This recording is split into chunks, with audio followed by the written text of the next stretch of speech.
d'expérimentation, de réflexion, d'innovation.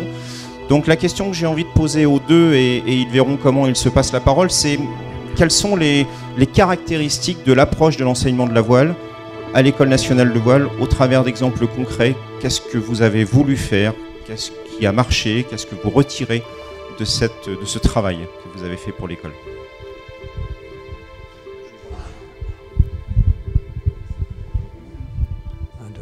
Non, vous entendez là? Bon, alors j'ai 5 minutes pour évoquer une période d'une quinzaine d'années, donc entre 65 et aux années 80. Voilà, donc M. Saint-Marty a évoqué le contexte institutionnel de création de l'établissement. Et moi, je vais plutôt m'orienter vers le contexte pédagogique. Mais ce qui m'est apparu en revenant sur cette période-là, c'est justement l'importance du contexte. Quand on vit des événements, on n'a pas conscience de ce contexte, on n'a pas toujours conscience au moment où on les vit de ce contexte. Et ce genre d'événement est intéressant dans la mesure où ça permet de comprendre en quoi ce qu'on a vécu, ce qu'on a fait, est fortement marqué par le contexte. Alors, un certain nombre de choses donc, ont déjà été dites à ce propos-là. Ce que je voudrais dire, c'est que quand l'école, quand M. Chartois est venu contacter l'ENSEP, il a demandé au directeur de l'époque, qui était M. Gratreau, si des étudiants de l'ENSEP seraient intéressés pour venir l'été qui suivait participer à l'encadrement de stages organisés par la Fédération française de voile. Et donc profiter de ce moment pour se former et puis apporter aussi leur contribution. Nous avons été 3 étudiants à répondre à l'appel. Donc il y avait Jean-Paul Herriot, un autre collègue qui s'appelait Maurice Lagouy et moi-même. Et donc nous avons débarqué ici en juillet 65. Notre tâche consistait à nous occuper du réveil musculaire, on va dire, avec les stagiaires le matin. Nous avions aussi comme tâche d'assurer la sécurité sur l'eau et puis de participer à l'entretien matériel des bateaux dont M. Saint-Marty a parlé. Donc il y avait des... je ne vais pas revenir là-dessus puisqu'il l'a évoqué. Voilà, donc on est venu avec enthousiasme participer à l'encadrement de ces stages. Un autre aspect aussi, c'est que dans l'accord, il y avait la possibilité pour nous de naviguer l'après-midi avec les stagiaires, donc cadets, juniors, de la fédération. En l'occurrence, je vois Marc Bouette là-bas et on a essayé de s'accrocher avec beaucoup de difficultés à son sillage. Et bon, ça a été un moment important pour nous parce que c'était aussi un moment où nous avons pu côtoyer et échanger avec des athlètes de haut niveau et futurs athlètes de haut niveau. Voilà, donc 66, moi j'étais étudiant à l'ENSEP, on passe le concours de sortie avec Jean-Paul, et puis des postes sont créés à l'École nationale de voile, des postes d'enseignants d'éducation physique. Et donc évidemment, vous imaginez des étudiants passionnés de voile, je pense qu'on n'a pas hésité une minute, et donc on a posé notre candidature et on s'est retrouvé donc deux étudiants de l'ENSEP, et puis il y avait également qui s'est joint à nous, José Le Fouler, hein, c'était à cette époque-là, 66. Ok, voilà. Et l'aventure a commencé. Alors ça, c'était le contexte un peu personnel. Alors, concernant l'enseignement de la voile, à l'époque, l'enseignement de la voile était fortement marqué par les Glénans. Et résumer tout l'apport des Glénans, évidemment, c'est pas facile en si peu de temps. Mais j'ai noté, moi, les points forts pour moi, c'est au Glénan la transmission des valeurs de la vie collective et des savoir-faire issus de la marine à voile traditionnelle.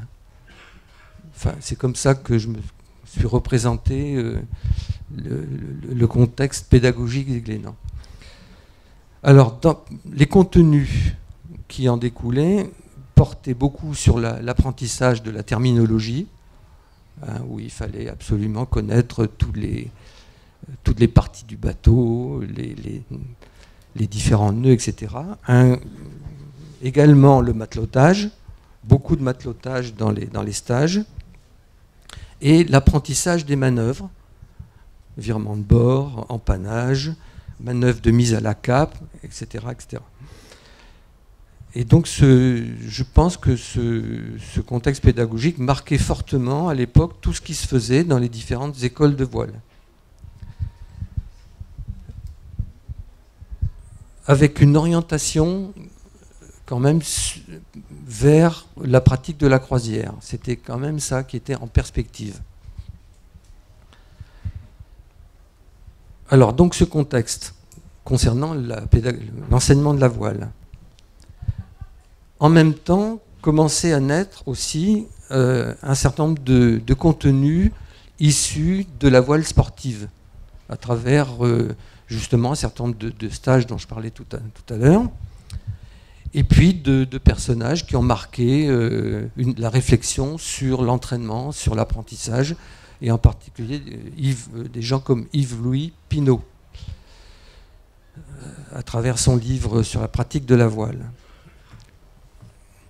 Alors, concernant l'éducation physique de façon plus générale, pour moi, c'est une période de renouveau des perspectives d'enseignement,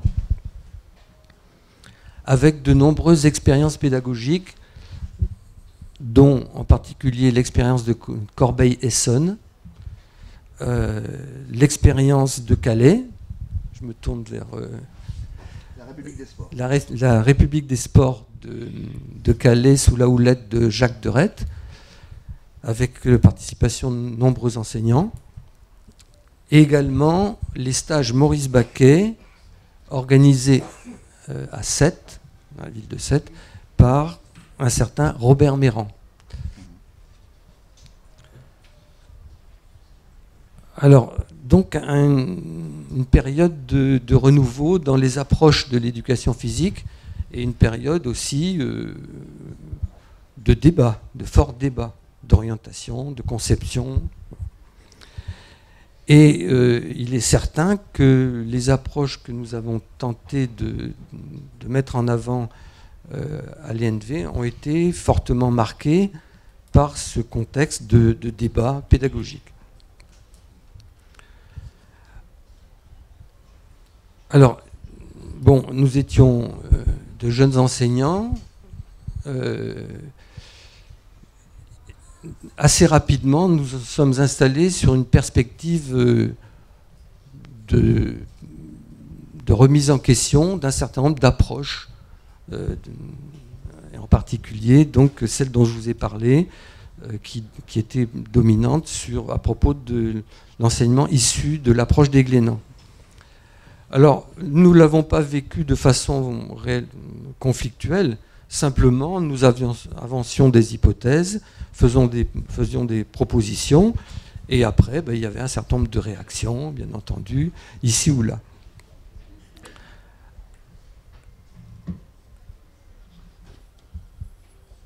Alors, c'est cette approche, donc, j'ai essayé en quelques mots de vous dire quels sont les points que je retiens. un des points importants était la confrontation de toutes des hypothèses que nous avancions au terrain. Donc notre travail quotidien consistait à encadrer des stages, et c'est à travers l'activité des stagiaires que nous avions sous notre responsabilité que nous menions nos expérimentations. Alors peut-être que certains d'entre vous ont vécu de façon plus ou moins agréable certaines de ces expérimentations, et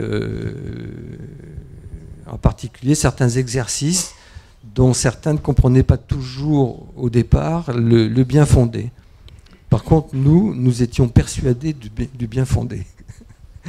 Bon, je pense que c'est un aspect aussi, c'est que malgré un certain nombre de contestations, on a été assez têtus dans notre genre.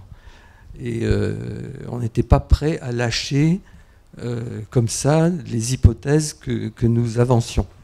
Ça n'a pas changé, d'ailleurs, moi je défends toujours avec passion ces hypothèses-là, même s'il y a eu des transformations.